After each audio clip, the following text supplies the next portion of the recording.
તો હિંમતનગરમાં આકરી ગરમી વચ્ચે રાજકીય માહોલ ગરમાયો છે। સ્થાનિક સ્વરાજના જંગમાં ભાજપે પ્રચારની સ્ટાઇલ બદલી છે।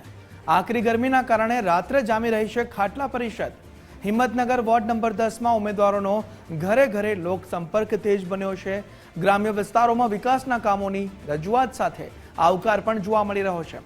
ખાટલા બેઠકો દ્વારા મતદારોને રીઝવવા એડી ચૂંટીનું જોર લગાવવામાં આવી રહ્યું છે। હિંમતનગરમાં ભાજપની રાત્રિ બેઠકોને પ્રતિસાદ જે છે તે સારો મળી રહ્યો છે।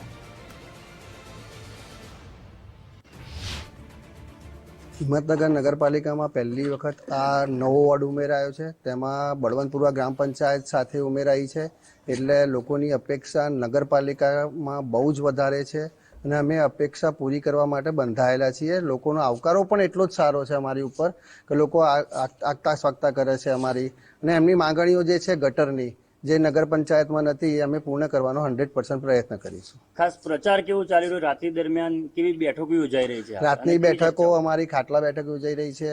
રાત્રે પ્રચાર ડોર ટુ ડોર ચાલી રહ્યો છે। સૌથી વધારે અમે પ્રચારમાં ડોર ટુ ડોરનો ભાર આપેલો છે। આ ફેરી વોર્ડ નંબર 10 પંચાયતમાંથી પહેલીવાર અહીંયા નગરપાલિકામાં એડ થયો છે।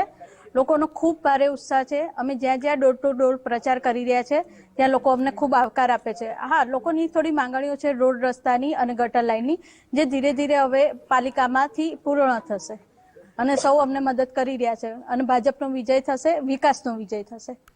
પહેલાં તો ખાસ કેવું, વોર્ડ નંબર 10 એટલે નગરપાલિકામાં પહેલી વાર પ્રવેશેલો।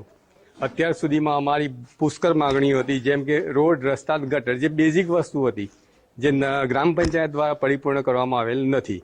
પણ અમને અમારા હાલ જે ઉમેદવારો આવેલા છે એ ચારેય ઉમેદવારો ઉપર અને મોદી સરકાર ઉપર ભરોસો છે કે અમારી માગો હવે આ નવી ટર્મમાં નગરપાલિકા દ્વારા પૂર્ણ થશે એવો વિશ્વાસ છે। વિશ્વાસ સાથે જ આ ઉમેદવારો પણ એ અમને 100% મદદ કરશે એવી આશા છે। પંચાયતમાંથી નગરપાલિકામાં જ્યારે આ વોર્ડ નંબર 10માં સબમિશન થયું છે, તો લોકોની આજની જે માગણીઓ છે રોડ, રસ્તા અને ગટર, એ માટે જે જગ્યાએ છે એ બાકી છે, કારણ કે પહેલાં આ વસ્તુ હતી એ પંચાયતમાંથી, એના લીધે પૂરું થયું નથી કામ, કારણ કે જ્યાં રસ્તા અને ગટરો તો બાકી છે। પણ હવે હોપ રાખીએ આપણે કે નગરપાલિકામાં આવ્યા પછી રોડ અને રસ્તા પૂરા થશે અને નરેન્દ્ર મોદી સાહેબનો સંકલ્પ છે કે પૂરું કરવાનું, કે દરેક જગ્યાએ રોડ, રસ્તા, ગટર પૂરા થાય। એ વસ્તુ માટે અમે આશા રાખીએ કે પૂરું થાય।